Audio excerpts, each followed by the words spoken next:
And on our show, we'd like to talk about the intriguing world of virtual reality. All the big tech companies are putting in lots of money into the development of virtual reality.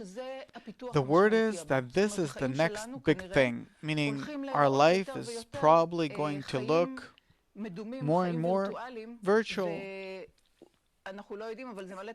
And this raises the question of how much will we really part from the real life.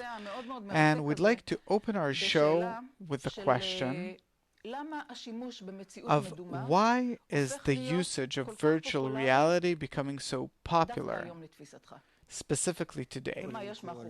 What's behind it? First of all, humanity was always inclined towards that, and culture and education, culture including literature and dance and everything which humanity has developed in different faiths and beliefs and philosophy and psychology. It was all in order to somehow correct the real reality and bring us to consensus and some kind of change of that reality, which we experience in our natural senses, and to add to it different things that somehow enhance nature, giving some beauty, color, sound, something to our pretty gray life, let's call them.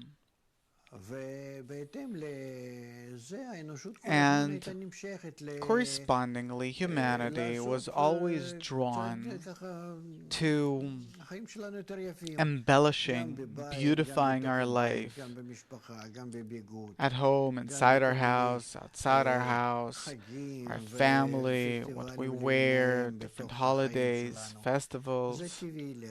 It's natural for a person because unless a person finds a real purpose worthwhile living for, then he wants to make this life prettier, more colorful, in order to mitigate his situation. If I can't get out of prison, then at least I make my life in prison more beautiful.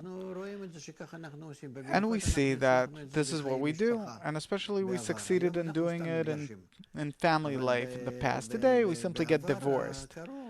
But in the recent past, we used to do different things, like there are clubs for men, clubs for women, TV shows for men and for women.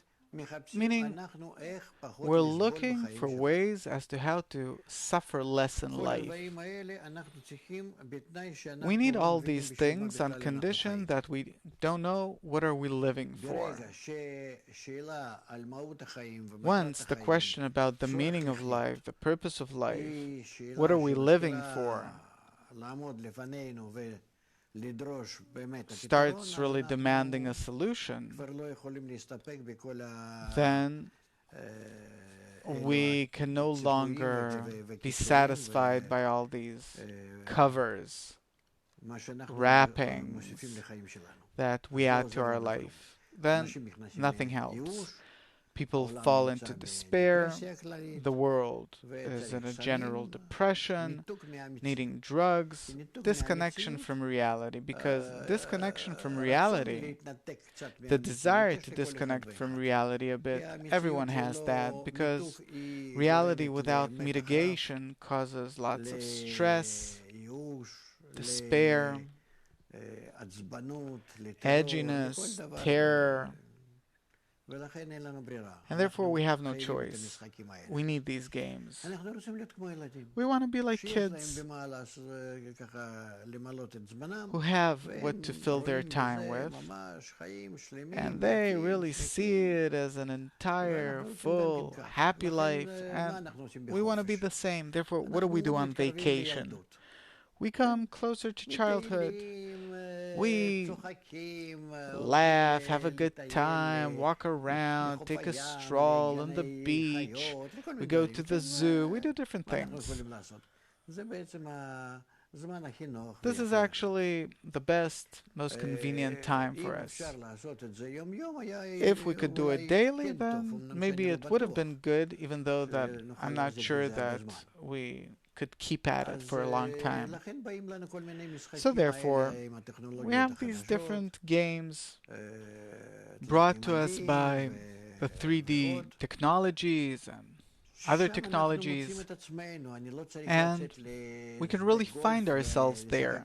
Meaning, I don't have to go to the golf field and play golf there, but I can watch the screen at home and play and really see how good I am and invite other people to play.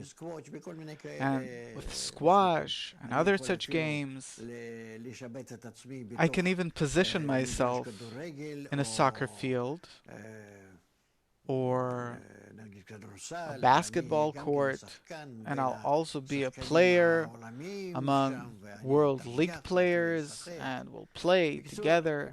In short, we can fill up our time. The question is humanity going into a dream by doing that? And maybe that's also good. I'm not saying that it's bad, but it maybe somehow disconnects us from the purpose of our development, if it exists. And when we disregard that goal and leave it, then maybe by that we're causing harm to the whole of humanity, to all of us. We have to see. According to the wisdom of Kabbalah, of course we are. Wanting to play some game all life long, putting ourselves in some kind of a 3D simulation, forgetting about everything, it doesn't give us anything besides filling our time.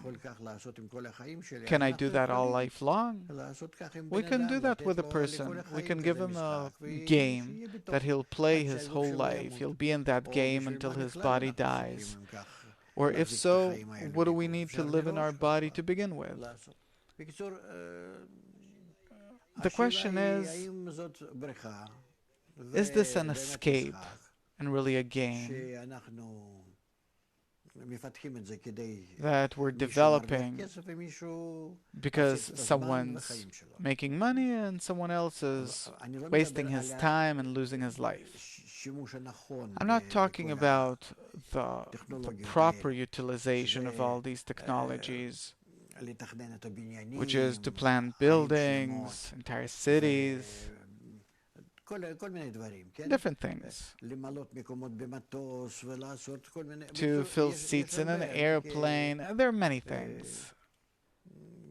I, being an engineer in the past in the field of biocybernetics, I understand that there are also very practical usages for these technologies. The 3D technologies and the glasses and the helmets and everything. But the question is it used for the benefit of people, or to confuse people, or to suck as much money as possible out of them, turning them into even greater slaves, or simply that a person will play his whole life until he dies? Humanity has to do the math.